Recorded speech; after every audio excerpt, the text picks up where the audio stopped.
جو لوگ جامعۃ المدینہ کے لیے مالی طور پہ معاون بنتے ہیں، تو آج دیکھ رہے ہیں ماشاءاللہ، آپ حضرات کو بھی دیکھ رہے ہیں، دل خوش بھی ہوتے ہوں گے کہ ہاں یار 97 میں کوئی کسی کا ذہن بنا کر لایا ہوگا، کوئی ویسے کسی نے مدرسے کو باقاعدہ کچھ مالی طور پر مدد کی ہوگی، تو ان کے لیے بھی یہ پراپر یہ صدقہ جاریہ اور کیا ان کو حاصل ہوگا؟ بالکل، مسلم شریف کی حدیث پاک ہے، سرکار دو عالم صلی اللہ علیہ وسلم نے ارشاد فرمایا اذا مات الانسان انقطع عملہ، انسان مر جاتا ہے اس کا عمل منقطع ہو جاتا ہے، الا من ثلاثۃ، مگر 3 اعمال ایسے ہیں کہ وہ قبر میں چلا جائے تو اس کو وہاں بھی ثواب ملتا رہتا ہے۔ تو فرمایا اس میں سے من صدقۃ جاریہ، ایک تو صدقہ جاریہ ہے، مسجد بنوا دی، مدرسہ بنوا دیا، کوئی ایسی چیز بنوا دی کہ پیچھے سے اس سے لوگ فائدہ اٹھاتے رہیں، وہاں عبادت کرتے رہیں، وہاں علم دین حاصل کرتے رہیں۔ دوسرا فرمایا علم ینتفع بھی، ایسا علم جس سے لوگ نفع اٹھاتے رہیں، جس سے نفع اٹھایا جاتا رہے، لوگ نفع اٹھاتے رہیں۔ اب جس نے جامعہ بنوایا اس سے لوگ جو پڑھ رہے ہیں وہ اس علم سے وہاں سے فائدہ اٹھا رہے ہیں، کسی نے تصنیف کی ہے اس کو پڑھ رہے ہیں، لوگ فائدہ اٹھا رہے ہیں، کسی نے پڑھایا ہے اس کے طالب علم اس سے سیکھ کر آگے پڑھا رہے ہیں، تو یہ بھی علم نافع ہے جس سے فائدہ اٹھایا جا رہا ہے۔ تیسرا فرمایا ولد صالح یدعو لہ، ایسا نیک بچہ جو اس کے لیے دعا کرتا رہے۔ مولا علی قاری رحمۃ اللہ تعالی علیہ اس حدیث کے تحت لکھتے ہیں کہ یہاں پر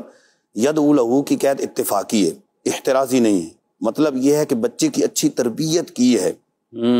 اس سے پڑھایا ہے، دین پڑھایا ہے، اگر وہ اس کے لیے دعا نہ بھی کرے تو یہ نیک اعمال کرے گا، والد کو قبر کے اندر ثواب ملتا رہے گا۔ سبحان اللہ، دعا کے گویا کہ قائم مقام ہے یہ، ماشاءاللہ تربیت کرنا۔ اب دیکھیں کہ جو یہاں یعنی جامعہ سے وابستہ رہتے ہیں کسی طور پر، چاہے فنڈ دینے کے اعتبار سے، چاہے انتظامی معاملات حل کرنے کے اعتبار سے، تو یہ تینوں چیزوں حاصل ہو سکتی کہ مدرسے میں انہوں نے کچھ اپنا طرف سے دیا، مال دیا، مدرسہ بن گیا، اب اس سے لوگ علم حاصل کر رہے ہیں۔ اچھا، یہ یہاں پر علم نافع بھی ہے، یہ صدقہ جاریہ بھی ہے، آگے علم سے لوگ فائدہ اٹھا رہے ہیں، صدقہ جاریہ بھی ہے۔ اور تیسرا یہ ہے کہ امید ہے، جو علماء کی خدمت کرتا ہے، علماء فرماتے ہیں اللہ تعالیٰ اس کی اولاد میں سے علماء پیدا فرما دیتا ہے۔ کیا بات ہے، ماشاءاللہ، سبحان اللہ، سبحان اللہ۔ تو اب اگر اس حدیث پر عمل کرنا ہے تو آ جائیں پھر جامعۃ المدینہ کی طرف، ماشاءاللہ، مالی طور پہ تعاون کریں، دوسروں کو ترغیب دلائیں، وہ علم دین حاصل کریں۔ نبی پاک صلی اللہ تعالیٰ علیہ وآلہ وسلم کے جو افضل الانبیاء ہونے پر گفتگو کی گئی ہے نا، دلائل دیے گئے ہیں کہ سب سے افضل ہمارے آقا علیہ الصلوۃ والسلام ہے، اس میں سے ایک بات یہ ذکر کی گئی ہے کہ ہر نبی کی امت کے جو اعمال کا ثواب ہوتا ہے وہ اس کے نبی علیہ السلام کو بھی ملتا ہے۔ تو نبی پاک صلی اللہ علیہ وسلم کی امت کے ثواب کے حوالے سے ایک گفتگو یہ کی گئی کہ ایک تو ساری امت کا ثواب نبی پاک صلی اللہ علیہ وسلم کو مل رہا ہے جو سب سے زیادہ امت ہے، اور دوسرا یہ کہ امت میں جب کوئی شخص دوسرے کی ہدایت کا سبب بنتا ہے،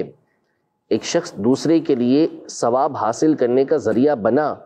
تو اب جو ذریعہ بنا ہے اس کا ثواب بھی اس کو ملے گا کہ جو کام کر رہے ہیں، نیک اچھے کام کر رہا ہے، تو اس ذریعہ بننے والے کو بھی ثواب ملے گا۔ اب ان دونوں کا ثواب مل کر نبی پاک صلی اللہ علیہ وسلم کی بارگاہ میں پیش۔ سبحان اللہ، ماشاءاللہ۔ تو اب ایک تو یہ کہ ثواب بھی عمل کرنے والے کا، علم حاصل کرنے والے کا اس کو ملے گا، اور پھر نبی پاک صلی اللہ علیہ وسلم کی بارگاہ میں بھی پیش کیا جائے گا۔ تو یہ کتنی بڑی سعادت کی بات ہوگی کہ آپ کے بنائے ہوئے، آپ کے تعاون کیے ہوئے پیسوں سے اگر کوئی شخص بہترین عالم بن کے نکلتا ہے، بعض اوقات کوئی جملہ ہوتا ہے کہ جو لوگوں کی زندگی کو تبدیل کر دیتا ہے، اور پھر اس کے بعد نتیجہ امام اعظم کی صورت میں نکلتا ہے، امام بخاری کی بخاری شریف کی صورت میں نکلتا ہے۔ تو اسی طرح اگر آپ نے کچھ ایسا تعاون کیا کہ مدرسہ بنا، جامعۃ المدینہ بنا،